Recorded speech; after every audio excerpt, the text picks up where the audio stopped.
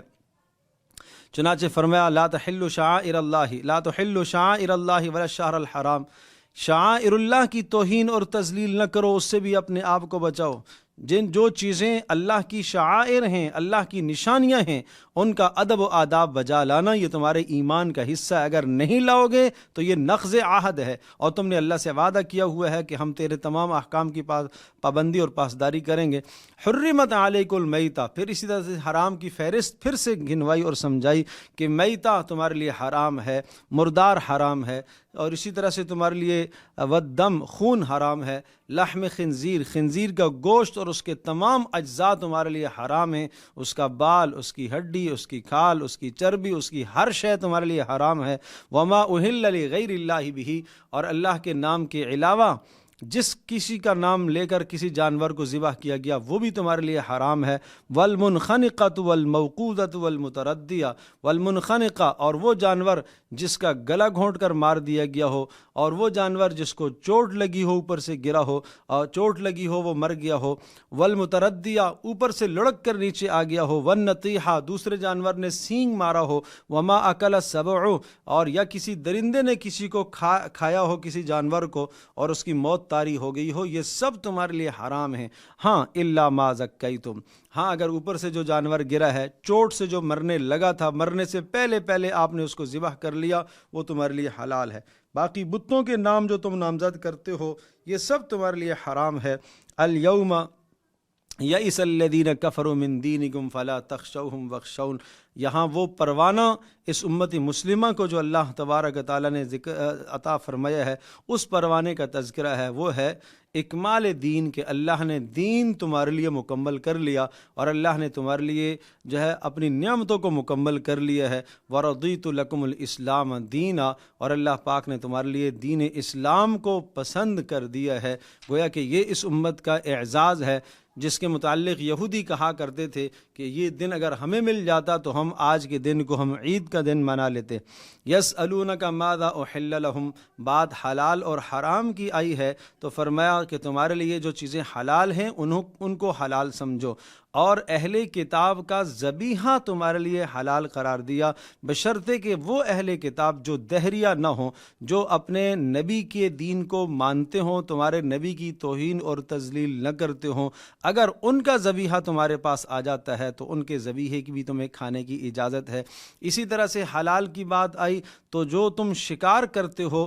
اگر بسم اللہ پڑھ کر تم نے تیر پھینکا ہے کسی جانور کی طرف اور وہ جا کے اسے لگا اور اس نے زخمی کیا ہو اور وہ مر گیا ہو تو وہ شکار تمہارے لیے کھانا حلال ہے۔ اسی طرح سے بسم اللہ کر کے آپ نے شکاری کتے کو اگر چھوڑا ہے، بشرطے کہ وہ کتا شکاری ہو، آپ کا سدھایا ہوا ہو، آپ کا سکھایا ہوا ہو، اور اس کتے نے جا کے کسی جانور کا شکار کیا ہے اور اس نے اس سے کھایا نہ ہو اور اس کی شکار کرنے سے وہ مر گیا ہے، شرط یہ ہے کہ بسم اللہ کے ساتھ آپ نے اسے چھوڑا ہو، اور اسی طرح سے وہ سدھایا ہوا کتا ہو تو اس شکار کا کھانا بھی آپ کے لیے حلال ہے۔ الیوم احل لکم الطیبات، اور ذبیحے بھی بتا دیے، اور اسی طرح سے اہل کتاب کی عورتوں سے نکاح کرنا بھی تمہارے لیے بامر مجبوری گنجائش دی گئی ہے، وہ بھی تمہارے لیے حلال رکھا گیا ہے، لیکن یہ تمہارے لیے جائز نہیں ہے کہ تم اپنی بیٹیوں کو ان کے نکاحوں میں دو، ان کی بیٹیوں کو تو لے سکتے ہو لیکن وہ بھی بامر مجبوری، اس سے اجتناب کیا جائے اور بچا جائے تو وہی بہتر اور افضل ہے، جیسا کہ حضرت عمر رضی اللہ تعالی عنہ نے اپنے دور میں اس طرح سے کیا کہ کچھ لوگوں نے اہل کتاب عورتوں سے نکاح کیا اور حضرت عمر رضی اللہ تعالی عنہ نے انہیں حکم دیا کہ انہیں طلاق دو۔ کیوں؟ کہا اس لیے کہ اگر تم طلاق نہیں دو گے تو پہلی بات تو یہ ہے کہ مسلمان بچیاں بیٹیاں بغیر نکاحوں کے رہ جائیں گی، اور دوسری وجہ یہ ہوگی کہ اس نسل کی تربیت جو تمہاری یہ بیویاں کریں گی، جو اہل کتاب جو کتابیہ عورتیں ہیں وہ تربیت کریں گی، وہ اپنے دین کے مطابق تربیت کریں گی، تو تمہاری نسل کیسی اسلام پر پروان چڑھے گی۔ اور پھر نکاح کے مقاصد سمجھائے کہ نکاح کا مقصد عفت، نیکی اور پاک دامنی ہے۔ یا ایھا الذین آمنوا اذا قمتم الی الصلاۃ، نماز کے اور طہارت کے پھر احکام ذکر فرمائے، اور یہ احکام بھی اسی لیے ہیں کہ نقض عہد نہ کرنا، یعنی ترک صلاۃ یہ بھی گویا کہ نقض عہد ہے، اللہ کے اس وعدے کو توڑنا ہے۔ اور اگر تمہیں پانی میسر نہ ہو تو تیمم کے آداب و مسائل اور احکام سمجھائے، اور اسی طرح سے ٹھیک ٹھیک گواہیاں دینا۔ اگر گواہی تم ٹھیک نہیں دو گے تو گویا کہ یہ بھی نقض عہد ہے، اور نقض عہد سے اپنے آپ کو بچانا۔ اور پھر اللہ پاک کی نعمتوں کو یاد کرتے رہو، اللہ کی عظیم الشان جو نعمت ہے، نعمت ایمان اللہ نے تمہیں عطا فرمائی ہے، اسے یاد کرتے رہنا۔ وَلَقَدْ أَخَذَ اللَّهُ مِيثَاقَ بَنِي إِسرائیل، اور اسی طرح سے اللہ پاک نے بنی اسرائیل سے بھی عہد لیے تھے، انہوں نے ان عہدوں کی پاسداری نہیں کی۔ نصارہ سے اللہ نے عہد لیے، یہودیوں سے اللہ پاک نے عہد لیے، ان دونوں طبقوں نے ان عہدوں کی پاسداریاں نہیں کی، تو اللہ پاک نے دنیا کے اندر ان کو ذلیل و رسوا کر دیا۔ اور یہاں پر فرمایا فَبِمَا نَقْضِهِمْ مِيثَاقَهُمْ لَعَنَّاهُمْ وَجَعَلْنَا قُلُوبَهُمْ قَاسِيَةً، کہ انہوں نے ہمارے وعدوں کو توڑا، ہم نے ان کی دلوں کو سخت کر دیا، اور انہوں نے اللہ کے احکام کو بدل ڈالا، اور جن چیزوں کے ساتھ نصیحت کی گئی تھی انہوں نے سب کچھ بھلا دیا۔ وَلَا تَزَالُ تَطَّلِعُ عَلَى خَائِنَةٍ مِّنْهُمْ، اے نبی ان کی تمام خیانتوں پر اور احوال پر آپ مطلع ہیں۔ وَمِنَ الَّذِينَ قَالُوا إِنَّا نَصَارَى، نصارہ سے بھی ہم نے عہد لیا تھا، میثاق ان سے بھی لیا، لیکن جب انہوں نے بھی میثاق کو پورا نہ کیا، فَأَغْرَيْنَا بَيْنَهُمُ الْعَدَاوَةَ وَالْبَغْضَاءَ، اللہ نے ان کو فرقوں میں بانٹ دیا اور وہ فرقوں کے اندر بٹ گئے، تو پتہ چلا کہ نقض عہد کے یہ بدترین نتائج ہوتے ہیں۔ اور اسی طرح سے یہود و نصارہ کے ان دعووں کو ذکر فرمایا جو یہ کہا کرتے تھے کہ وقالت الیہود والنصارى نحن ابناء اللہ واحبہ، ہم اللہ کے بڑے مقرب ہیں، ہم اللہ کے بڑے قریبی ہیں، ہم اللہ کے محبوب ہیں۔ صرف دعویٰ کرنا، عمل زندگی میں کچھ نہ ہو، نماز نہ ہو، روزہ نہ ہو، حج و زکوٰۃ نہ ہو، احکام کی پابندی نہ ہو، گناہوں سے بچنا نہ ہو، اور صرف ایک آدمی دعویٰ کرتا رہے تو اس دعوے پر اس کو جنت نہیں ملے گی، یہ بیکار کے دعوے ہیں۔ وَإِذْ قَالَ مُوسَىٰ لِقَوْمِهِ يَا قَوْمِ اذْكُرُوا نِعْمَةَ اللَّهِ عَلَيْكُمْ إِذْ جَعَلَ فِيكُمْ أَنْبِيَاءَ،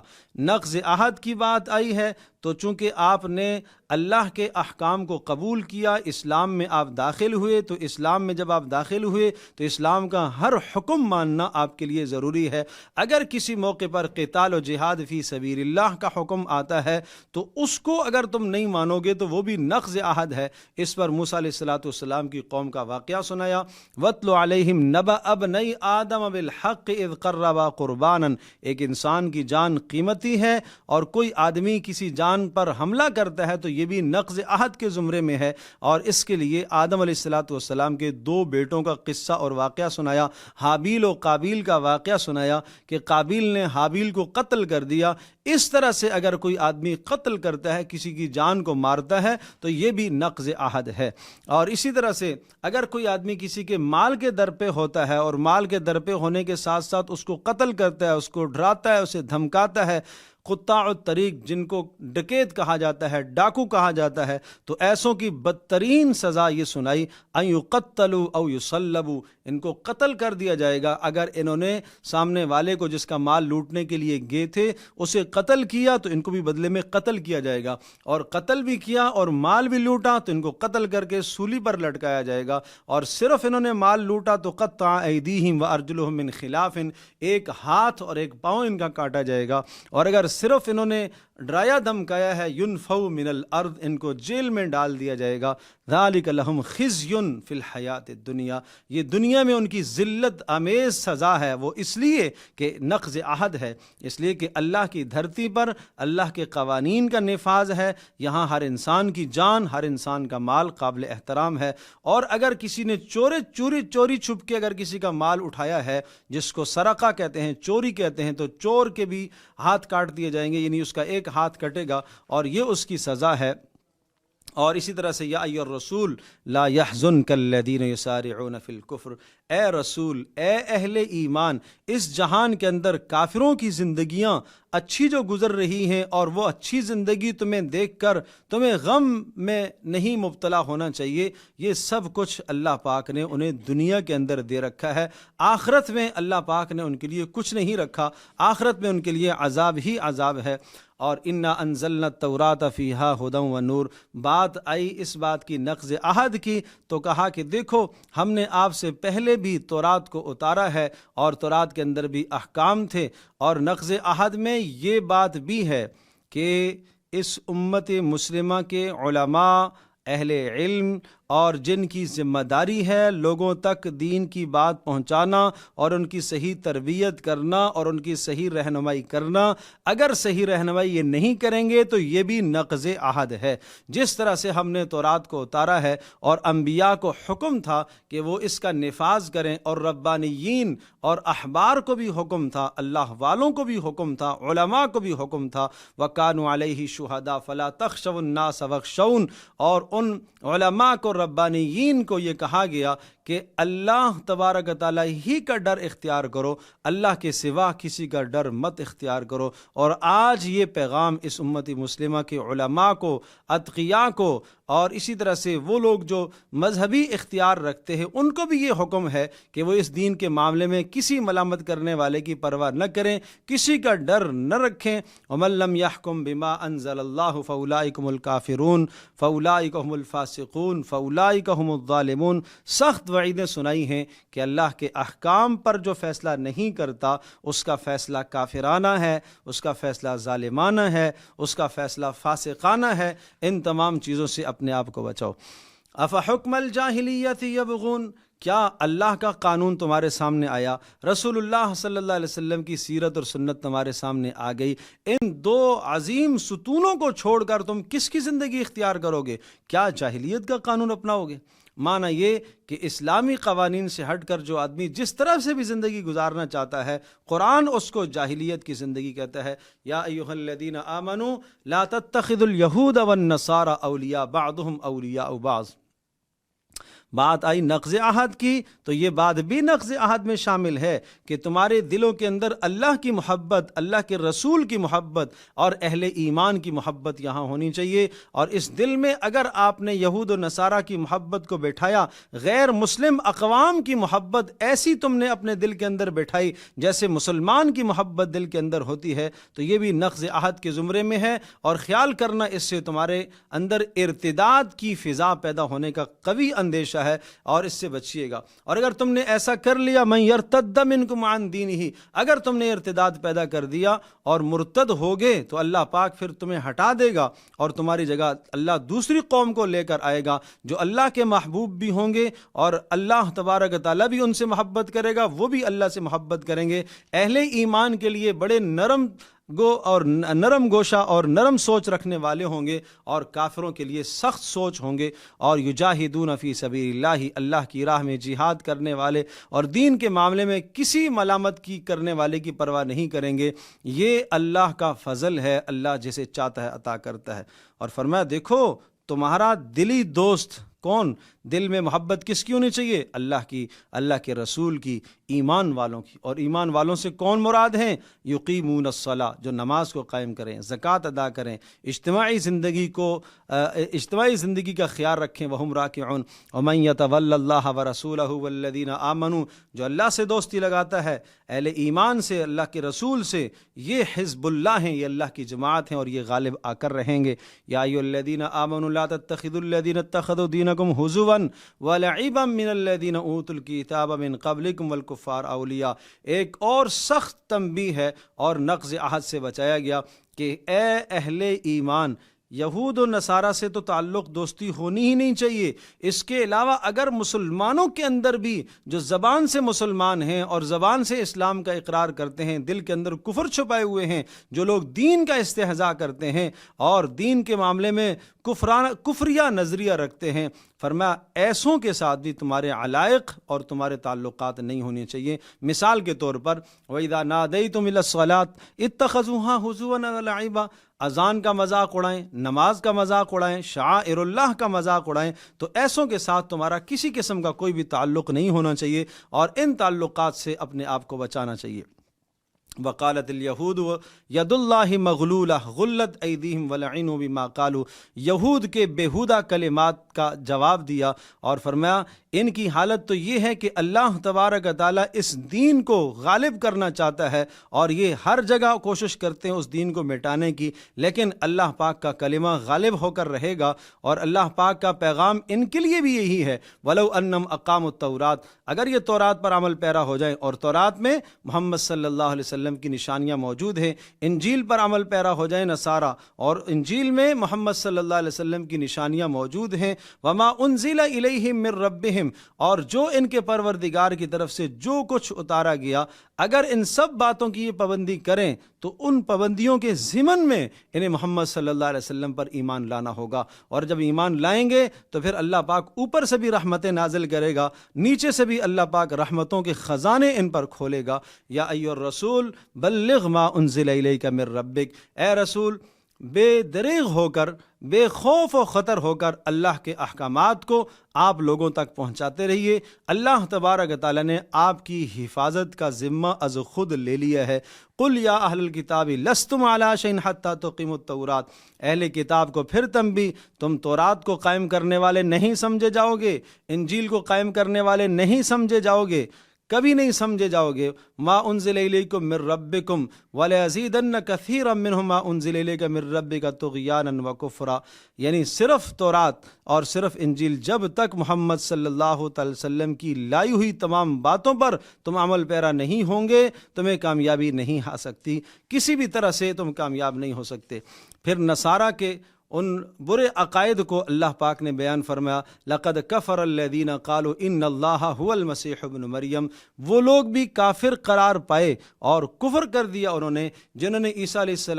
السلام کو اللہ کا بیٹا ٹھہرایا اور جنہوں نے عیسیٰ علیہ السلام کو رب مانا۔ اللہ تبارک تعالیٰ اور عیسیٰ علیہ السلام کے درمیان میں اتحاد کو قائم کیا، فرمایا یہ کافر ہیں۔ لقد کفر الذین قالوا ان اللہ ثالث ثلاثہ، انہوں نے بھی کفر کیا جن کا یہ نظریہ ہے کہ عیسیٰ اللہ تبارک تعالیٰ تین میں سے ایک ہے۔ وما من الہ الا الہ واحد، حالانکہ اللہ تو ایک ہی ہے۔ عیسیٰ علیہ السلام خود اور ان کی والدہ حضرت مریم بہت نیک خاتون، بزرگ خاتون تھی، دونوں کے دونوں کانا یاکلان الطعام، وہ تو کھانے پینے کے محتاج تھے، اور جو کھانے پینے کا محتاج ہوتا ہے وہ الہ اور معبود نہیں ہو سکتا۔ لعن الذین کفروا من بنی اسرائیل علی لسان داود و عیسی ابن مریم، بنی اسرائیل پر حضرت داؤد علیہ السلام کی زبان سے اور حضرت عیسیٰ علیہ السلام کی زبان سے لعنت کی گئی، اور یہ اس لعنت اس لیے کہ انہوں نے اللہ کے احکام کو توڑا ہے اور جو عہد ان سے لیا تھا اس عہد کی انہوں نے پاسداری نہیں کی۔ البتہ لا تجدن اشد الناس عداوۃ للذین آمنوا والذین اشرکوا، لا تجدن اشد الناس عداوۃ للذین آمنوا الیہود، کہ اہل ایمان کے سخت ترین دشمن کون لوگ ہیں؟ وہ یہودی ہیں اور وہ مشرک ہیں۔ وَلَا تَجِدَنَّ أَقْرَبَهُمْ مَوَدَّةً لِلَّذِينَ آمَنُوا الَّذِينَ قَالُوا إِنَّا نَصَارَى، اور اہل ایمان کے قریب ترین وہ نصرانی ہیں، ہر نصرانی نہیں، وہ نصرانی جنہوں نے اپنے آپ کو نصرانی کہا اور حضرت محمد صلی اللہ علیہ وسلم پر ایمان لائے۔ یہ نجران کے کچھ لوگ آئے تھے اور رسول اللہ صلی اللہ علیہ وسلم پر ایمان لائے، اور وجہ یہ بتائی ذالک بأن منہم قسیسین ورہبانا، اس لیے کہ یہ علم دوست لوگ تھے، یہ علم چاہنے والے تھے اور تارے کے دنیا تھے اور تکبر کرنے والے نہیں تھے۔ پتہ چلا کہ علم اور ترک دنیا اور عدم تکبر، یہ تین وہ خوبیاں ہیں جس شخص کے اندر ہوں وہ حق کی راہ کو تلاش کر لیا کرتا ہے۔ اس طرح سے یہ رسول اللہ صلی اللہ علیہ وسلم پر ایمان لائے، اور اللہ پاک نے ان کے ایمان کو اس طرح سے سراہا کہ رسول اللہ پر ایمان لائے، قرآن کو سنا تو ان کی آنکھوں سے آنسو بہنے شروع ہو گئے، اور اللہ تبارک تعالیٰ سے انہوں نے مغفرت مانگی ہے، اللہ سے بخشش مانگی ہے۔ فَأَصَابَهُمُ اللَّهُ بِمَا قَالُوا جَنَّاتٍ تَجْرِي مِن تَحْتِهَا الْأَنْهَارُ خَالِدِينَ فیہا، اللہ پاک نے ان کو اس ایمان پر اجر دیا اور جنت کا وعدہ ان سے فرمایا، وذالک جزاء المحسنین، اور یہی بہتر نیکی کرنے والوں کا بدلہ اللہ کے ہاں ہوا کرتا ہے۔ اللہ پاک ہم سب کے لیے عمل کرنا آسان فرمائے۔